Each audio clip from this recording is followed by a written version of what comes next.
4 ನೀರು 2 ತಿಂಗಳಿಗೆ ಒಂದು ನೀರು ಮಾತ್ರ ಕಟ್ಟೋದು ನಾನು. ನನ್ನ ತೋಟದಲ್ಲಿ ಬೀಳುವಷ್ಟು ಇಳುವರಿ ಬೇರೆ ಯಾರ ತೋಟದಲ್ಲಿ ಬೀಳೋದು ಎಲ್ಲ ಒಪ್ಕೊಂಡವ್ರು. ಅದನ್ನ 5 ಲಕ್ಷ ಖರ್ಚು ಮಾಡ್ಬಿಟ್ಟು 6 ಲಕ್ಷ ಸಂಪಾದನೆ ಮಾಡ್ತಾರೆ. ಯಾವ ಸುಖಕ್ಕದು? 5 ಲಕ್ಷಕ್ಕೆ ಎಷ್ಟು ಇನ್ವೆಸ್ಟ್ಮೆಂಟ್ ಆಗಿದೆಯಲ್ವಾ? ಬಂದ್ರೆ ಬಂತು, ಬರ್ದರಿಲ್ಲ. ಅದಕ್ಕೆ ಹಳೇದ್ರಲ್ಲೇ ನಾವು ಮಾಡ್ತಿದ್ವಲ್ಲ ಸಿಂಪಲ್ ಆಗಿ. ಮಿಶ್ರ ಬೆಳೆ ಮಾಡೋದು ಮಾತ್ರ ಸಕ್ಸಸ್ಸು, ನೆನ್ಪಿಟ್ಕೊಳ್ಳಿ.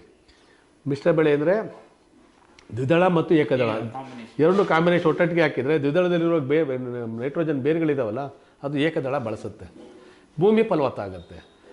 ನೀವು ಅರಣ್ಯ ಈಗ ಮಾಡ್ತಾಯಿದ್ದಲ್ಲ ನೀವು ತೋಟ ಮಾಡುವಾಗಲೂ ಕೂಡ ಮಧ್ಯದಲ್ಲಿ ನೀವು ಬರೀ ಏಕದಳನೇ ಮಾಡಬಾರ್ದು, ಬರೀ ಅಡಿಕೆ ತೆಂಗನೇ ಮಾಡಬಾರ್ದು. ಜೊತೆಗೆ ದ್ವಿದಳದನ್ನು ಹಾಕಬೇಕು ಅನ್ನೋದು ಮಧ್ಯದಲ್ಲಿ. ಈಗ ಹೊಂಗೆ ಗಿಡ ಹಾಕಬೇಕು, ಬೇರೆ ಬೇರೆ ಥರ ಗಿಡಗಳನ್ನು. ಆ ಥರ ಮಾಡಿದಾಗ ಏನಾಗುತ್ತೆ, ಒಂದು ಭೂಮಿ ಫಲವತ್ತ ಆಗುತ್ತೆ, ನೆರಳು ಸಿಗುತ್ತೆ, ಅದ್ರ ಉದುರು ಎಲೆಗಳ ಗೊಬ್ಬರ ಆಗ್ತವೆ, ಅದು ಲಾಭ ತಾನೇ. ಮ್ಯಾನ್ ಪವರ್ ಉಳಿತು, ನೀರಿನ ಪ್ರಮಾಣ. ಈಗ ನೋಡಿ, ನನ್ನ ಅಡಿಕೆ ತೋಟಕ್ಕೆ ವರ್ಷದಲ್ಲಿ 4 ನೀರು ಕಟ್ಟೋದು ನಾನು. ಉಳಿದವನ್ನ ನೀರು ನಿಲ್ಲಿಸಿರ್ತಾರೆ, ಕರಗಿರಬೇಕು ಅದು ಅಂತ. ಆಮೇಲೆ ಕರಗಿರೋದ ನೀರು ಬಿಟ್ಟ ಮೇಲೆ ಕೆಂಚಗಾಯ್ತು ಪುನಃ ಗೊಬ್ಬರ ಹಾಕ್ತಾರೆ. ನಾನು ಹಂಗೆ ಮಾಡೋದಿಲ್ಲ. ಅದ್ರ ಬುಡದಲ್ಲಿರುವ ಹುಲ್ಲು ಒಣಗ್ತಾದೆ ಅಂದರೆ ಮರಕ್ಕೆ ನೀರು ಬೇಕೇನೋ ಅಂತೇಳಿ ನೀರು ಕಟ್ತೀನಿ ನಾನು. 4 ನೀರು 2 ತಿಂಗಳಿಗೆ ಒಂದು ನೀರು ಮಾತ್ರ ಕಟ್ಟೋದು ನಾನು. ನನ್ನ ತೋಟದಲ್ಲಿ ಬೀಳುವಷ್ಟು ಇಳುವರಿ ಬೇರೆ ಯಾರ ತೋಟದಲ್ಲಿ ಬೀಳೋದು ಎಲ್ಲ ಒಪ್ಕೊಂಡವ್ರು. ಅದನ್ನ ನಮ್ಮದು 30 ಗುಂಟೆ. 30 ಗುಂಟೆಯಿಂದ ನಾನು 4 ಲಕ್ಷ ಮಾರ್ತೀನಿ. ನನ್ನ 30 ಗುಂಟೆಯಲ್ಲಿ 360 ಗಿಡ ಇರೋದು. ನಮ್ಮ ದೊಡ್ಡಪ್ಪನ ಮಗ 1100 ಗಿಡನ 4,20,000ಕ್ಕೆ ಮಾರ್ತಾನೆ. ಎಷ್ಟಕ್ಕೆ ಮಾರಬೇಕಿತ್ತು ಅವ? ಹಂಗಾರೆ ಅವೆಲ್ಲನೂ ಮಾಡ್ತಾನೆ, ಟ್ರಾಕ್ಟ್ರಾಕ ಉಜ್ತಾನೆ, ಏನೆಲ್ಲ ಮಾಡ್ತಾನೆ. ಹೇಳಿ ಮಾತು ಕೇಳಿಸ್ಕೋದಲ್ಲ. ಇರಲಿ, ಅವ್ರು ಇಷ್ಟ ಅಲ್ವ ಅದು, ನಾವೇನು ಒತ್ತಾಯ ಮಾಡೋಕ್ಕಾಗಲ್ಲ. ಆದರೆ ನಮ್ಮದು 3.5 ಲಕ್ಷಕ್ಕೆ ಮಾರದೆ ಅಂದರೆ ಒಳಗೆ ಎರೆಹುಳ ನಳ್ದಂಗೆ ನಳ್ತಾನೆ, ರೋಗ ಬಂದವನಂಗೆ. ಅವನು ಸಿಕ್ಬಿಡ್ತಲ್ಲ. ನಾ ಇಷ್ಟೆಲ್ಲ ಮಾಡ್ದು, ನೀರು ಬಿಟ್ಟು ಗೊಬ್ಬರ ಹಾಕ್ತಿ, ಅದು ಮಾಡ್ದು ಇದು ಮಾಡ್ದು, ಅದು ನನಗೆ ಸಿಗ್ತಾ ಇಲ್ವಲ್ಲ. ಏನೂ ಮಾಡಿದೆ, ಬರೀ ಕಳೆ ಬೆಳಕೆ ನಿಂತವನು, ಅವ್ನಿಗೆ ಸಿಕ್ಬಿಡ್ತಲ್ಲ. ಆಮೇಲೆ ಎಷ್ಟು ಜನ ಈ ತೋಟ ಹಾಳಾಗೋದ್ರು ಸಾಕು, ಈ ತೋಟ ಹೊಂಟೋದ್ರು ಸಾಕು, ನಳ್ಳುದು ಸುಮ್ಮನೆ. ಎಲ್ಲರೂ ಹಂಗೆ ಸರ್. ಅಯ್ಯೋ ಕರ್ಮವೇ, ನಾವೇನು ಅವ್ರతో ಕಿತ್ಕೊಂಡಿಲ್ಲಪ್ಪ, ಅವ್ರతో ಏನು ಮೋಸ ಮಾಡಲಿಲ್ಲ. ಅವರು ಮಾಡಲಿ ಅಂತ ಮಾಡಿರೋದು ಇದನ್ನು. ರೈತರು ಹಾಳಾಗೋಗೋದು ಬೇಡ, ಆತ್ಮಹತ್ಯೆ ಮಾಡ್ಕೋತಾರೆ, ಸಾಲ ಮಾಡ್ಕೋತಾರೆ. ಅದರಿಂದೆಲ್ಲ ಬಿಡುಗಡೆಗೆ ಇದು ಒಂದು ಮಾರ್ಗ ಅಂತ ನಾವು ಮಾಡಿದರೆ ಅವ್ರೇನು ಮಾಡ್ತಾರೆ, ನಮ್ಮದೇ ಹಾಳಾಗೋಲಿ ಅಂತ ಕಾಯ್ಕ ನಿಂತಿರೋದು. ಯಾರಿಗೆ ಹೇಳೋದು ಇದನ್ನು?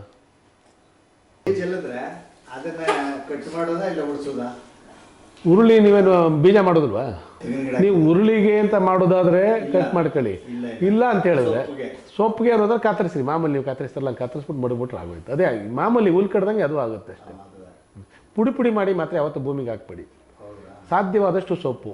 ನೀವು ಗದ್ದೆಗಾದರೆ ಏನು ಮಾಡಬೇಕು, ತುಳಿಬೇಕಲ್ಲ, ಹಾಗೂ ಸ್ವಲ್ಪ ತುಂಡು ಮಾಡಿಬಿಟ್ಟು ಚೆನ್ನಾಗಿ ಅದ್ಮಾಗಿ ತುಳಿರಿ. ಚೆನ್ನಾಗಿ ಕೊಳಿಲಿ ಒಂದು 15 ದಿವಸ. ಭತ್ತ ಬಿಡೋದಾದರೆ ಚೆನ್ನಾಗಿ ಕೊಳೆತ ಮೇಲೆ ಏನು ಮಾಡಬೇಕು, ನೀವು ಭತ್ತ ಇಡ್ತೀರಲ್ಲ, ಭತ್ತಕ್ಕೆ ನಿರಂತರವಾಗಿ ನೀರು ನಿಲ್ಲಿಸಬಾರ್ದು. ನಿರಂತರವಾಗಿ ನೀರು ನಿಲ್ಲಿಸಿದ್ರೆ ಕಳೆ ಜಾಸ್ತಿ. ಜಾಸ್ತಿ. ಅದು ನಿಮ್ಗೆ ಭಾಳ ಜನಕ್ಕೆ ಅನುಭವ ಇಲ್ಲ, ಈ ವಿಪರೀತ ಬಂದ್ಬಿಡ್ತದೆ. ಈ ನಿರಂತರವಾಗಿ ನೀರು ನಿಲ್ಲಿಸ್ತಾ ಹೋದರೆ ಇಷ್ಟೇ ಉದ್ದಕ್ಕೆ ಬರ್ತದೆ. ಅದು ಭತ್ತ ಮೇಲಕ್ಕೆ ಬಂದ್ಬಿಡೋದ್ರಿಂದ ಕೆಳಗೆ ಕೂತ್ಕೊಬಿಡ್ತದೆ. ಭತ್ತನ ಬೇಗ ಬರುವಂಗೆ ನಾವು ನೋಡ್ಕೋಬೇಕು. ನೀವು ಒಂದು ಸಾರಿ ಒಂದು ಪಾತಿಗೆ ಅನುಭವ ಮಾಡಿ ನೋಡಿ. ನಾನೀಗ ಭತ್ತ ಬೆಳೀತಾ ಇಲ್ಲ, ಹಾಗಾಗಿ ನಾನು ಅದನ್ನು ನಿಖರವಾಗಿ ಹೇಳೋಕ್ಕಾಗಲ್ಲ. ನಾನು ಹಿಂದೆ ಬೆಳೀತಿದ್ನಲ್ಲ, ಅದರ ಆಧಾರದ ಮೇಲೆ ಹೇಳ್ತಾ ಇದ್ದೀನಿ ನಾನು. ನೀರು ನಿಲ್ಲಿಸಬಾರ್ದು. ನಮ್ಮ ಭೂಮಿ ಸವಕಳ ಆಗೋದೇ ನೀರು ಹೆಚ್ಚಾಗಿ ನಿಲ್ಲಿಸೋದ್ರಿಂದ. ಆಮೇಲೆ ಕ್ರಾಜುವಲಿ ಏನಾಗುತ್ತೆ ಅಂದರೆ ಅದು ಉಪ್ಕೊಂಡಾಗುತ್ತೆ. ಅದೇ ನೀವು ನೀರನ್ನ ಎಷ್ಟಕ್ಕೆ ನಿಲ್ಲಿಸ್ಬೇಕು ಅಂದರೆ, ಗಿಡ ಬಾಡ್ದಂಗೆ ನೋಡ್ಕೋಬೇಕು. ನೀರನ್ನ ಒಳಗೆ ನಿಲ್ಲಿಸಬಾರ್ದು, ಗಿಡ ಬಾಡ್ದಂಗೆ ನೋಡ್ಕೋಬೇಕು ಅಷ್ಟೇ. ಈ ಮಾಮೂಲಿ ರಾಗಿಗೆಲ್ಲ ಬಿಡ್ತೀವಲ್ಲ, ಹಂಗೆ ಬಿಟ್ಟರೆ ಸಾಕು. ಆಮೇಲೆ ಇಳುವರಿ ಚೆನ್ನಾಗಿರುತ್ತೆ, ಆಗ ತುಂಬ ಚೆನ್ನಾಗಿರುತ್ತೆ. ನೋಡಿಬೇಕು ನೀವು ಪ್ರಯೋಗ. ಈಗ ಯಜಮಾನ್ರೆ, ಈಗ ಅವರು ಗೊತ್ತಿಲ್ಲ, ನಿಮಗೂ ಗೊತ್ತಿರ್ಬೋದು. ನಾವೆಲ್ಲ ಭತ್ತ ಬೆಳೀತಿದ್ದು ಗದ್ದೆಲೆಲ್ಲ, ಭತ್ತ ಬೆಳೀತಿದ್ದು. ಭತ್ತ ಸರ್ ಬೆಳೀತಿದ್ದು, ನೀರೇ ಇರ್ತಿರ್ಲಾಗ, ಮಳೆ ನೀರೇ ಭತ್ತ ಬೆಳೀತಿದ್ದು ನಾವು. ಅನ್ನ ಘಮ ಅಂತಿತ್ತು. ಅದನ್ನ ಯಾಕೆ ಬದಲಾಯಿಸ್ಬಿಟ್ವಿ ನಾವು ರೈತರು ಬದಲಾಯಿಸಿದ್ದಲ್ಲ. ನಿಮಗೆ ನೀರಾವರಿ ಇಲ್ಲ, ನಮಗೆ ನೀರಾವರಿ ಇದೆ. ಹೆಚ್ಚು ಕಡಿಮೆ ನಾನು SLC ದಾಟದಾಗ ಇದು ಬಂತು, ರಾಸಾಯನಿಕ ಗೊಬ್ಬರನೋ. ರೈತರು ಒಪ್ಕೊಳ್ಳೇ ಇಲ್ಲ. ಏನೋ ಹುಚ್ಚು ಅವನಿಗೆ ಅಂತ. ಇವ್ರು ಏನು ಮಾಡಿದ್ರು ಗೊತ್ತಾ, ಗೋಡೆ ಮೇಲೆಲ್ಲ 17 ಬಳಸಿ, ಇಪ್ಕೋ ಬಳಸಿ, ಯೂರಿಯಾ ಬಳಸಿ ಅಂತ ಅಡ್ವರ್ಟೈಸ್ಮೆಂಟ್ ಮೇಲೆ ಅಡ್ವರ್ಟೈಸ್ಮೆಂಟು ಜನ ತಲೆಗೆ ತುಂಬಿದ್ರು. ಆಮೇಲೆ ಅದಕ್ಕೂ ಜನ ಒಪ್ಕೊಳ್ಳಿಲ್ಲ. ಆಗೇನು ಮಾಡಿದರು, ಒಂದೊಂದು ಜಮೀನು ತಗೊಳ್ಳೋದು, ಪ್ರಾತ್ಯಕ್ಷಿಕೆ ಮಾಡ್ತೀವಿ ಅಂತೇಳಿ ಅವರೇ ನೆಟ್ಟು ಬೆಳೆದು ಇದರಲ್ಲಿ ಇಳುವರಿ ಮಸ್ತಾನ ಬಂತು ನೋಡಿ ಬೋರ್ಡ್ ಹಾಕ್ಬಿಡೋದು ಅದರೊಳಗೆ. ಜನನ ನಂಬಿಸಿ ಮೀನು, ಸಣ್ಣ ಮೀನು ಹಿಡಿದು ದೊಡ್ಡ ಮೀನು ಹಿಡ್ಕೊತಾರಲ್ಲ, ಹಿಡ್ದಾಕ್ಬಿಟ್ರು. ಜನಕ್ಕೆ ಏನಾಯಿತು, ಇದು ಬಿಸಾಕ್ಬಿಟ್ಟು ತಿರ್ಗಾಡ್ಬೋದು ಅಂತ ಅಭ್ಯಾಸ ಆಯಿತು. ಬೆವರು ಕಡಿಮೆ ಮಾಡಿ ಹಳೆ ಬೇಸಾಯ ಒಂದು ಸ್ವಲ್ಪ ಏನು ಕೇಳ್ತಿತ್ತು, ಶ್ರಮ ಕೇಳ್ತಿತ್ತು, ದುಡಿಯೋನ್ನ ಜೊತೆಲಿ ಇಟ್ಕೊತಿತ್ತು ಅದು. ಈಗ ಇದು ದುಡಿಯೋನ್ ಜೊತೆಲಿ ಇಟ್ಕೋದಿಲ್ಲ, ಬಿಸಾಕ್ಬಿಟ್ಟು ಮಳೇಲಿ ಬಂದು ಟೀ ಕುಡಿಬೋದು. ಆ ರೀತಿಗೆ ಅವರು ಅಡಿಕ್ಟ್ ಆಗ್ಬೋದು ಹೊಸ ಜನ್ರೇಷನ್ನು. ಈಗೇನಾಗಿದೆ, ಈಗ ಹಿಂದೆ ಎಲ್ಲ ಟೊಮೊಟೊ ಹಣ್ಣು ಇವ್ರಿಗೆಲ್ಲ ಗೊತ್ತಿದೆ, ನಾನು ಹೇಳುವಾಗ ಅವ್ರಿಗೆ ನೆನಪಾಗ್ಬೋದು. ಟೊಮೊಟೊ ಹಣ್ಣು ನಾವು ಹೆಂಗೆ ಬೆಳೀತಿದ್ದು ಅಂದರೆ, ನಾವು ಎಕರೆಗಟ್ಟಲೆ ಟೊಮೊಟೊ ಬೆಳೀತಿದ್ದು ಆಗಲೂ. ಇಕ್ಕಲು ಮಾಡಿಬಿಟ್ಟು ದಿಬ್ಬದ ಮೇಲೆ ಟೊಮೊಟೊ ಗಿಡ ನೆಟ್ಬಿಟ್ಟು ಹುಲ್ಲು ಹಾಕ್ಬಿಡ್ತಿದ್ದು. ಎಂಥ ಹುಲ್ಲ, ಈ ನೆಲ್ಲುಲ್ ಮೇಲೆ ರಾಶಿ ಟೊಮೊಟೊ ಹಣ್ಣು ಬಿಡ್ತಿತ್ತು. ಹಿಂಗೆ ಎತ್ಗೆ ಬಿಡಿಸ್ತಿದ್ದು ನಾವು. ಈಗ ತಂತಿ ಕಟ್ಕೊಂಡು ಲಕ್ಷಗಟ್ಟಲೆ ಖರ್ಚು ಮಾಡಿಬಿಟ್ಟು 5 ಲಕ್ಷ ಖರ್ಚು ಮಾಡಿಬಿಟ್ಟು 6 ಲಕ್ಷ ಸಂಪಾದನೆ ಮಾಡ್ತಾರೆ. ಯಾವ ಸುಖಕ್ಕದು? 5 ಲಕ್ಷಕ್ಕೆ ಎಷ್ಟು ಇನ್ವೆಸ್ಟ್ಮೆಂಟ್ ಆಗಿದೆಯಲ್ವಾ? ಬಂದ್ರೆ ಬಂತು, ಬರ್ದರಿಲ್ಲ. ಆಮೇಲೆ ಆ ಟೊಮೊಟೊ ಹಣ್ಣು ಇರ್ತಕ್ಕಂಥ ಸ್ವಾದ ಇದರಲ್ಲಿ ಒಳ್ಳೆ ಗುಂಡ್ಕಲ್ ಇದ್ದಂಗೆ ಇರ್ತಿದ್ದು, ತಿನ್ನೋಕ್ಕೆ ಆಗೋದಿಲ್ಲ. ಆಗ ಆ ಟೊಮೊಟೊ ಹಣ್ಣು ತಿಂದರೆ ಟೇಸ್ಟ್ ಆಗಾರು ಇರ್ತಿತ್ತು. ಹಾಗೆ ಜನ ಟೊಮೊಟೊ ಹಣ್ಣು ತಿಂದು ಬದುಕ್ತಿರ್ಲಿಲ್ವಾ ಅಲ್ವಾ? ಹಸಿ ಎಣ್ಣೆ ತಿಂತಿದ್ದು ನಾವು ಅಲ್ವಾ? ಆಮೇಲೆ ನಾವು ಹೀರೆಕಾಯಿ ಬೆಳಿತಿದ್ದೆ, ಹಂಗೆ ಮೆಣಸಿ ತೋಟ ನೆಟ್ಬಿಟ್ಟು ಸುತ್ತ ಬೇಲಿ ಹಾಕುವ. ಆ ಬೇಲಿಗೆ ಹೀರೆಕಾಯಿ, ಕುಂಬಳಕಾಯಿ ಎಲ್ಲನೂ ತೊಗರಿ. ಆಮೇಲೆ ಮೆಣಸಿ ಗಿಡದ ಮಧ್ಯೆ ಮೊದಲೇನಾಗ್ತಿದ್ದೋ ಗೊತ್ತಾ, ಅರಿವೆ ದಂಟು, ಕೀರೆ ಎಲ್ಲ ದಂಟು ಹಾಕ್ಬಿಡ್ತಿದ್ದೋ. ದಂಟು ಒಂದು ರೌಂಡ್ ಮೇಲೆ ಕಿತ್ಕೊಂಡ್ಮೇಲೆ ಆ ದಂಟನ್ನು ಬೇರ್ನಿಂದಲೇ ಮೆಣಸಿ ಗಿಡ ಸೊಂಪಾಗಿ ಬರೋದು. ಈಗ ಹಂಗಿದ್ದ ವ್ಯವಸ್ಥೆ. ಎಲ್ಲನೂ ಹಾಕ್ರಿ, ಭೂಮಿ ಯಾವಾಗಲೂ ತಂಪಾಗಿರ್ತದೆ. ನೀರಿನ ತೇವಾಂಶ ಮೇಂಟೈನ್ ಐತೆ. ನೀರಿನ ತೇವಾಂಶ ಮೇಂಟೈನ್ ಆದಾಗ ಹುಳುಗಳು ಜಾಸ್ತಿ ಬರ್ತವೆ, ತಿಂದು ಗೊಬ್ಬರ ಮಾಡ್ತವೆ. ಹುಳುಗಳು ಎಲ್ಲಿಂದ ಬಂದವು? ಭೂಮಿಯಿಂದ. ಭೂಮಿಯ ಒಂದು 10 ಅಡಿ ಒಳಗೆ ಹೋಯ್ತವೆ ಅಂದರೆ 10 ಅಡಿ ಉಳ್ತವೆ. ಅವಿಯೇ ಪುನಃ ಉಳ್ಬೇಕಾಗಿಲ್ಲ. ಭೂಮಿನ ಉಳಬಾರ್ದು. ಉತ್ತರ ಏನಾಗುತ್ತೆ, ಆ ಹುಳಕ್ಕೆ ಹಾಕೊಂಡೈತವೆ. ಯಾಕೆಂದರೆ ಭೂಮಿ ಒಣಗುತ್ತಲ್ಲ, ತೇವಾಂಶ ಇಲ್ಲ ಅಂದರೆ ಬರೋದಿಲ್ಲ. ನೀವು ನಿಮ್ಮ ತೋಟದಲ್ಲಿ ತೇವಾಂಶ ಇರುತ್ತೆ, ಕೆರೆ ನೋಡಿ, ಎರೆಹುಳ ಇರುತ್ತೆ, ಒಣಗಿರುತ್ತೋ ಸಿಕ್ಕದ, ಅದನ್ನು ಮೇಂಟೈನ್ ಮಾಡಬೇಕು. ಅದೇನಂತ ಕರೀತಾರೆ ಶಾಂತರಾಜನ್ನ, ತೇವಾಂಶ ಮೇಂಟೈನ್ ಮಾಡೋದಕ್ಕೆ ಏನು ಹೇಳ್ತಾರೆ ಅದನ್ನ, ಮಾಯಿಶ್ಚರ್, ಹ್ಯೂಮಸ್ನ ಸೃಷ್ಟಿ ಮಾಡಿದರೆ ಆಟೋಮೆಟಿಕಲಿ ಭೂಮಿ ತಾನಾಗಿ ಶ್ರೀಮಂತ ಆಗೋಗುತ್ತೆ. ನಾವು ಹ್ಯೂಮಸ್ ಮೇಲೆ ಬದುಕಿರೋದು. ಇವು ಪವನ್ ಕುಮಾರ್, ಅದೇ ಎಂಥದ್ದು, ಅವನು ಸುಮಾರು ಸಿನಿಮಾ ಮಾಡಿದ್ದಾರೆ ಅವರು. ಲೂಸಿಯಾ ಸಿನಿಮಾ ಮತ್ತು ಯಾವುದು ಯೂಟರ್ ಸಿನಿಮಾ, ಅವೆಲ್ಲ. ಅವರು ನನ್ನ ತೋಟಕ್ಕೆ ಬರ್ತೀನಿ ಅಂತ ಹೇಳಿದರು. ಮತ್ತು ತುಂಬ ಚೆನ್ನಾಗಿ ಹೇಳ್ತಾರೆ ಅವರು. ಲೂಸಿಯಾ ಸಿನಿಮಾ ಮತ್ತು ಈ ಬಾಳೆ ತೋಟ ಎರಡನ್ನೂ, ಬಾಳೆ ಹೊಸ ಸಾವಯವ ಬೇಸಾಯ ಎರಡನ್ನೂ ಕಂಪೇರ್ ಮಾಡಿ ಜನ ಏನಂದರು, ಸಿನಿಮಾಕ್ಕೆ ಏನಂದರು, ಸಿನಿಮಾ ಹೆಂಗೆ ಸಕ್ಸಸ್ ಆಯಿತು, ಬಾಳೆ ಹೆಂಗಂತೂ ಇದು ಹೆಂಗೆ ಸಕ್ಸಸ್ ಆಗಿದೆ, ತುಂಬ ಚೆನ್ನಾಗಿ ವಿಮರ್ಶೆ ಮಾಡ್ತಾರೆ. ನೋಡಿ ನೀವು. ಆಮೇಲೆ ಒಬ್ಬೊಬ್ಬರು ನೋಡೋಕ್ಕೇನಂತೆ, ಒಂದು ವಿದ್ಯೆ ಸರ್ ಅದು.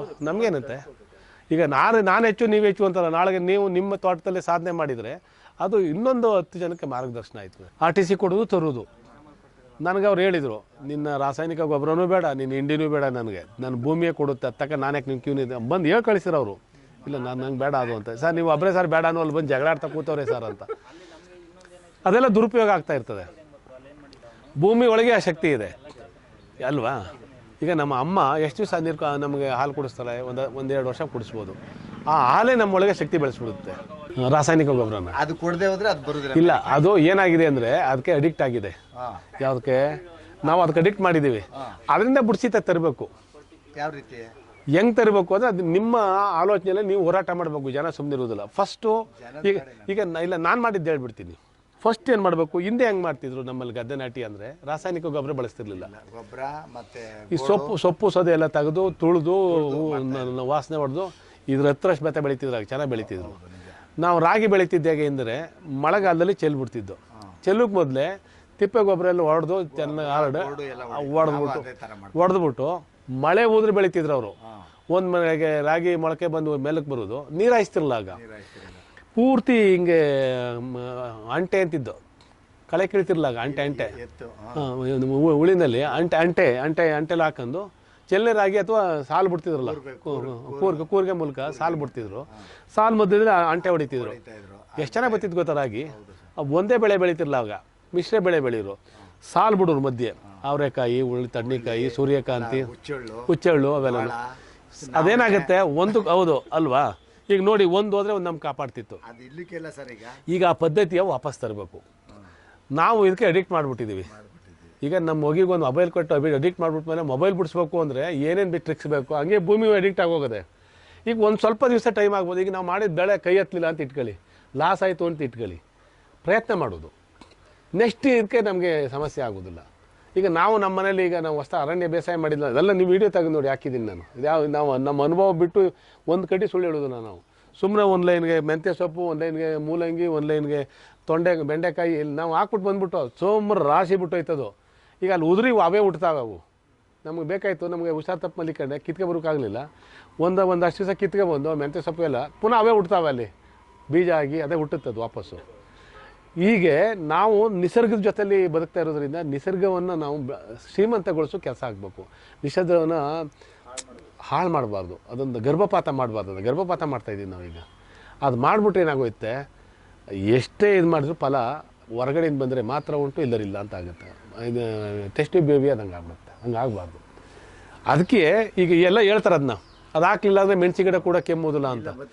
ಈಗ ನಾನು ನಾನು ನಿಮ್ಗೆ ಇದೇ ಮಾತನ್ನ ನಮ್ಮ ಭಾವ ಕೂಡ ಹೇಳ್ತಿದ್ರು, ಒಂದು ಮೆಣಸಿ ಗಿಡ ಕೂಡ ಕೆಮ್ಮೋದಿಲ್ಲ ಅಂತ. ನಾನು 20 ವರ್ಷದಿಂದ ನಾನು ಒಪ್ಕೊಳ್ಳೇ ಇಲ್ಲ ನನ್ನ ತಂಗಿ ಗಂಡ. ಈಗ ನಮ್ಮ ಒಪ್ಕೊಂಡವ್ರೆ. ಈಗ ಅವ್ರ ತೋಟದಲ್ಲಿ ಅಡಿಕೆ ತೋಟ, ಬಾಳೆ ತೋಟ, ಅವರೇಕಾಯಿ ಎಲ್ಲ ಬೆಳೆದವ್ರೆ. ನಾ ಹೇಳ್ದೆ ಮಿಶ್ರ ಬೇಸಾಯ ಮಾಡ್ಕೊಂಡವ್ರೆ. ಅದು ಮೆಣಸಿ ಗಿಡ ಹಾಕವ್ರಲ್ಲ, ಅವ್ರ ಮನೆಗೆ ಆಗೋಷ್ಟು ಮೆಣಸಿ ಹಣ್ಣು ರಾಶಿ ಬಿಡುತ್ತೆ. ಒಂದೇ ಒಂದು ಕಡ್ಡಿ ಗೊಬ್ಬರ ಹಾಕಲಿಲ್ಲ ಅವರು. ಅದೇ ರೂಢಿ ಮಾಡ್ಕತ್ತೆ ಸರ್. ಅದಕ್ಕೆ ನಾವು ಅವಕಾಶ ಮಾಡಿಕೊಡ್ಬೇಕು. ಸ್ವಲ್ಪ ಏನಿಲ್ಲ, 1 ವರ್ಷದೊಳಗೆ ಸೆಟ್ರೇಟ್ ಆಗುತ್ತೆ ಸರ್. ಭೂಮಿಗೆ ಕೆಪಾಸಿಟಿ ಇದೆ. ವಿತಿನ್ ಎ ಇಯರ್ ಸೆಟ್ರೇಟ್ ಆಗುತ್ತೆ. ಏನು ಮಾಡ್ಬೇಕು ಹೇಳಿ ನನಗೆ? ರಾಗಿ ಭತ್ತ 2 ಬೆಳಿಬೇಕು ನಾನು.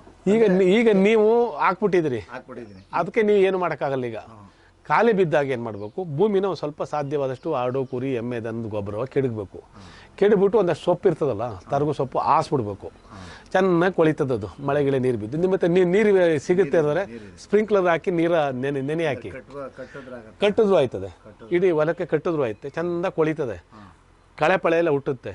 ಕಳೆ ಅನ್ಬೇಡ್ರಿ, ಅದು ಕಳೆ ಅಂತ ತಿಳ್ಕೊಳ್ಳಿ. ಕಳೆ ಅಂದರೆ ಹೇಳಿ ಕಳೆ ಆಗಿರ್ತಾರೆ ಅಂತಲ್ಲ, ಕಳೆ ಗೊಬ್ಬರವೇ ಅದು. ಅದನ್ನು ಇದು ಮಾಡ್ಕೊಂಡು ಒಂದ್ಸರಿ ಎಲ್ಲ ಮಾಡಿಬಿಟ್ಟು ನಿಮ್ಮ ದವಸ ಧಾನ್ಯನ ಬಿತ್ತನೆ ಮಾಡಿ, ಒಂದ್ಸರಿ ಮಣ್ಣಿನ ಥರ ಮಾಡ್ಕೊಂಡು ಆಮೇಲೆ ಅದೇನು ರಿಸಲ್ಟ್ ಕೊಡುತ್ತೆ ಅದ್ರ ಮೇಲೆ ನೋಡ್ಕೊಳ್ಳಿ. ಅದನ್ನು ನಾನು ಈ ಕೂತ್ಗೆ ಹೇಳೋಕ್ಕಾಗಲ್ಲ. ನಿಮ್ಮ ಭೂಮಿ ಹೆಂಗಿದೆ, ಆ ಮಣ್ಣು ಹೆಂಗಿದೆ, ಅದ್ರ ಮೇಲೆ ತೀರ್ಮಾನ ಐತೆ. ನೀವು 1 ವರ್ಷ ಶ್ರಮ ಹಾಕಿ, ನೀವೇ ವಿಜ್ಞಾನಿ. ಯಾರು ಹೊಸ ವಿಜ್ಞಾನಿಗಳು ಬೇಕಾಗಿಲ್ಲ ಸರ್ ರೈತರಿಗೆ. ರೈತನೇ ನಿಜವಾದ ವಿಜ್ಞಾನಿ. ಈಗ ನೋಡಿ, ಭತ್ತ ತಿಂತಾಯಿವಿ ನಾವು, ಇವತ್ತು ರಾಗಿ ತಿಂತಾ ಇದ್ದೀವಿ. ಯಾರು ಹೇಳಿದವರು ಭತ್ತ ತಿನ್ಬೋದು ಅಂತ ನಮಗೆ? ಅವಾಗ ಯೂನಿವರ್ಸಿಟಿಗಳಿದ್ವಾ, ಸೈಂಟಿಸ್ಟ್ ಇದ್ರಾ? ಸೇಬು ಹಣ್ಣು ತಿನ್ಬೋದು, ಸೀಬೆ ಹಣ್ಣು ತಿನ್ಬೋದು ಅಂತ ಹೇಳೋಕೆ? ಇವೆಲ್ಲ ಆಗಿನಿಂದಲೂ ಇದ್ದು ತಾನೆ. ಆ ಕಾಲದಿಂದ ತಿಂತಿದ್ರು ಅಂದರೆ ಯಾರೋ ಒಬ್ರು ತಿಂದವ್ರೆ, ತಿನ್ಬೋದು ಅಂತ ಮುಂದವ್ರಿಗೆ ಹೇಳೋರೆ ಅಷ್ಟೇ. ಯಾವುದೋ ಒಂದು ಹಣ್ಣು ತಿಂದಾಗ ಸತ್ತೋಗ್ಬಿಡ್ತಾನೆ ಅಂತ ಇಟ್ಕೊಳ್ಳಿ. ಇದು ತಿನ್ಬೇಡ್ರಿ ಕಣಪ್ಪ ಅಂತಾರೆ. ಹಂಗಾಗಿ ಆ ಹಣ್ಣು ತಿನ್ಬೇಡ ಕಣೋ ಅಂತಾರೆ. ಇವ್ರೇನು ಮಾಡಿದ್ರು, ಮಾರ್ಕೆಟ್ ಮಾಡಿಬಿಟ್ರು ವ್ಯವಸ್ಥೆನ. ನೀವು ಬಿತ್ತನೆ ತಗೋಬೇಕು, ಅಲ್ಲಿಗೆ ಹೋಗ್ಬೇಕು. ಬಿತ್ತನೆಯಲ್ಲಿ ತಗೋತಿದ್ವು ನಾವು, ಮನೇಲೆ ತಾನೇ ಮಾಡ್ಕೊತಿದ್ದು. ಈಗ ನೀವು ಎಲ್ಲದಕ್ಕೂ ಬಿತ್ತನೆಗೂ ಅಲ್ಲೇ, ಗೊಬ್ಬರಕ್ಕೂ ಅಲ್ಲೇ, ಕ್ರಿಮಿನಾಶಕಕ್ಕೂ ಅಲ್ಲೇ, ಮಾರ್ಕೆಟ್ಗೂ ಅಲ್ಲೇ. ನಾವು ಬದುಕ್ತಾ ಇರೋದು ನಮಗಲ್ಲ, ಈಗ ಅವ್ರಿಗೆ, ಬೇರೆಯವ್ರಿಗೋಸ್ಕರ. ಈಗ ನಮಗೋಸ್ಕರ ಬದುಕೋದು ಅಭ್ಯಾಸ ಮಾಡಿ ಆಟೋಮೆಟಿಕಲಿ ಎಲ್ಲ ದಾರಿ ಅದೇ ಕಾಣುತ್ತೆ. ಸ್ವಲ್ಪ ದಿವಸ ಜನ ಅಂತಾರೆ, ಮತ್ತು ಭೂಮಿನೂ ಕೂಡ ಹೊಂದ್ಕೊಳ್ಳೋರಿಗೆ ಕಷ್ಟ ಆಗುತ್ತೆ. 1 ವರ್ಷ 2 ವರ್ಷದಲ್ಲಿ ನಾವು ಸೆಟ್ರೇಟ್ ಆಗೋಯ್ತೀವಿ, ಮಾಮೂಲಿ ಆಗೋಯ್ತೀವಿ. ಏನೂ ಆಗಲ್ಲ. ಜನರನ್ನಂತೂ ಕಿವಿಗೆ ಹಾಕಬಾರ್ದು. ಹಿಂಸೆ ಕೊಟ್ಬಿಡ್ತಾರೆ ಅಂದರೆ ಅಷ್ಟಿಷ್ಟಲ್ಲ. ನೀವು ಕ್ಯಾನ್ಸರ್ ಪೇಷೆಂಟ್ ಅಲ್ವಾ? ನಾನು ಕ್ಯಾನ್ಸರ್ ಪೇಷೆಂಟೆ. ಹಂಗೆ ಕಾಣಿಸೋದು ನಾನು. ಡಾಕ್ಟರ್ಸ್ನ ಯಾರೇ ಕೇಳಿದ್ರು ಕಾರಣ ಏನೂ ಇಲ್ಲ, ಯಾರೂ ಹೇಳ್ತಾ ಇಲ್ಲ ಕಾರಣ. ಸೊಲ್ಯೂಷನ್ ಅದು ಇಲ್ಲ ಅವ್ರ ಹತ್ರ. ನಾನು ಹುಡುಕ್ತಾ ಗೊತ್ತಾಯ್ತು, ನಾವು ತಿಂತಾ ಇರೋ ಆಹಾರದಲ್ಲಿ ನಾವು ಬದುಕ್ತಾ. ಅಯ್ಯೋ, ನೀನು ಮೊದಲೇ ಪರಿಚಯ ಆಗಿದ್ರೆ ನಿಮಗೆ ಒಳ್ಳೆ ಡಾಕ್ಟರ್ ಕನೆಕ್ಟ್ ಮಾಡ್ತಿದ್ದಲ್ಲಪ್ಪ. ಆಹಾರ ಏನೇನು ತಿನ್ನಬೇಕು ಅಂತ ಆಹಾರದ ಮೂಲಕನೇ ವಾಸಿ ಮಾಡ್ತಾರೆ ಅವರು. ಕಕ್ಕಿಲೆ ಅಂತ ಶ್ರೀನಿವಾಸ್ ಅವ್ರು ಬೇಕಾದ್ರೆ ತೆಗೆದು ನೋಡಿ. ಶ್ರೀನಿವಾಸ್ ಕಕ್ಕಿಲೆ ಅಂತ ಈ ಬೌಂಡ್ರಿಗೆಲ್ಲ ಸಕ್ಕರೆ ಕಾಯಿಲೆ ವಾಸಿ ಆಗುವಂಗೆ ಮಾಡ್ಬಿಟ್ಟವ್ರು ಅವರು. ಹಂಗಂತೇಳಿ ನಳ್ಕ ಕೂತ್ಕೋಬಾರ್ದು ಅನ್ನೋದು ನಮ್ಮ ಸ್ವಭಾವ. ಇರುವಷ್ಟು ದಿವಸ ನಮಗೆ ಮಸ್ತಾನಾಗೋ ಕಾಯಿಲೆ, trigeminal neuralgia, frozen shoulder, back pain, sciatic pain, dust allergy, sugar, ಏನೋ ಮಸ್ತಾನಾಗಿದೆ ಕಾಯಿಲೆ. ಎಲ್ಲ ಕಾಯಿಲೆಗಳು ಈ ಭೂಮಿ ಮೇಲೆ ಇದ್ದವು. ನನಗೆ ಸ್ವಲ್ಪ ಜಾಸ್ತಿ ಇದ್ದಾವೆ. ಈಗ ಪುನೀತ್ ರಾಜ್ಕುಮಾರ್ ಎಲ್ಲ ಏನೂ ಇಲ್ಲದೆ 45 ವರ್ಷ ಸತ್ತೋದಪ್ಪ. ನಾವು ಹೆಚ್ಚಿಸ್ಕೊಂಡಿದ್ವಲ್ಲ, ಅದೃಷ್ಟವಂತರಲ್ವೇ? ಹಂಗಾಗಿ ತಲೆ ಕೆಡ್ಸ್ಕೊಬಾರ್ದು. ಸೊ ಈಗ ಅದು ಮತ್ತೆ ಬರ್ದಂಗೆ ನೋಡ್ಕೋಬೇಕು ಅಷ್ಟೇ. ಒಳ್ಳೆ ಆಹಾರ ತಿನ್ನಬೇಕು, ನೀರು ಕುಡಿಬೇಕು. ಅರಣ್ಯ ಬೇಸಾಯವನ್ನು ಆಳು ಸಿಗೋದಿಲ್ಲ. ನಾನು, ನನ್ನ ಮಕ್ಕಳು, ನನ್ನ ಹೆಂಡತಿ ಗುಂಡಿ ತೋಡಿ ಸಸಿ ನೆಡೋದು ನಾವು. ನಾನು ಬೊಗ್ಗಿ ಕೆಲಸ ಮಾಡೋದು, ಆರೆ ಕೆಲಸ ಮಾಡ್ತೀನಿ. ನಿಂತು ಆರೆ ಹುಡುಕಿ ಏನು ಸಮಸ್ಯೆ ಆಗಲ್ಲ, ಬೊಗ್ಗಕ್ಕಾಗಲ್ಲ. ಬೆನ್ನು ಲೋ ಬ್ಯಾಕ್ ಪೈನ್ ಇದೆಯಲ್ಲ, ಅದು ಶುರು ಆಗ್ಬಿಡುತ್ತೆ. ನಮ್ಮ ಮನೆಯೊಳಗೆ ಗುದ್ಲಿ ಕೆಲಸ ಮಾಡ್ತಾಳೆ, ನನ್ನ ಮಕ್ಕಳು ಗುದ್ಲಿ ಕೆಲಸ ಮಾಡ್ತಾರೆ, ಸಸಿ ಎಲ್ಲ ನೆಡ್ತಾರೆ. ಅದೆಷ್ಟು ವೀಡಿಯೋ ಮಾಡಾಕಿದ್ದೀನಿ ನಾನು. ನೋಡಿ ನನಗೆ ಇದು ತರಕಾರಿ ಬೀಜಗಳು ಸಿಗ್ಬೋದಾ? ತರಕಾರಿ ಮತ್ತು ಇಲ್ಲ, ಅವಳು ಎಲ್ಲೆಲ್ಲೋ ಕಿರಣ ತರಕಾರಿ ಸೊಪ್ಪಿನ ಬೀಜ ಯಾವ್ದಾರ ಇದೆಯಾ ನಮ್ಮ ಹತ್ರ? ನಮಗೆ ಬದುಕೋಕ್ಕೆ ಸಾಕಷ್ಟಿದೆ. ನೀವು ಇನ್ನೊಂದು ಕಡೆ 4 ಬೀಜ ಹರಡ್ತೀರಿ ಅನ್ನೋದಾದರೆ ಅಷ್ಟೇ. ನಮ್ಮದು ಅಷ್ಟೇ. ಬನ್ನಿ, ಚತುರ್ಭುಜ ಅವರೇ ಅಂತ ಒಂದಿದೆ, ಅದು ಇಲ್ಲೆಲ್ಲ ಸಿಗೋದು ಕಡಿಮೆ, ಅಪರೂಪ. ಅವರೇನೇ ಅದು. ಕಿರಣ ಅದನ್ನು ಕಾಳನ್ನು ಬಳಸ್ಬೋದು. ಅವರೇ ಕಾಳು ಥರ ತರಕಾರಿಯಾಗಿ ಚಪ್ಪರದವರೇ ಬೆಳೆಸ್ತಾರೆ. ಕೂತ್ಕೊಳ್ಳಿ, ಚಪ್ಪರದವರೇ ಥರನೂ ಬಳಸ್ಬೋದು. ಭಾಳ ಒಳ್ಳೆಯ ತರಕಾರಿ ಅದು. ಚಪ್ಪರ ತುಂಬ ಇತ್ತು ತೊಂಡೆ. ಕೋತಿ ಹಣ್ಣಿಗೆ ಅಂತ ಬರೋದು ಕೀಳೋದು ಇದು ಮಾಡುತ್ತಲ್ಲ, ಕೋತಿ ತುಂಬ ಲೂಟಿ ಮಾಡುತ್ತೆ, ತಿನ್ನೋದಕ್ಕಿಂತ ಹೆಚ್ಚಾಗಿ ಲೂಟಿ ಮಾಡೋದು ಜಾಸ್ತಿ ಅದು.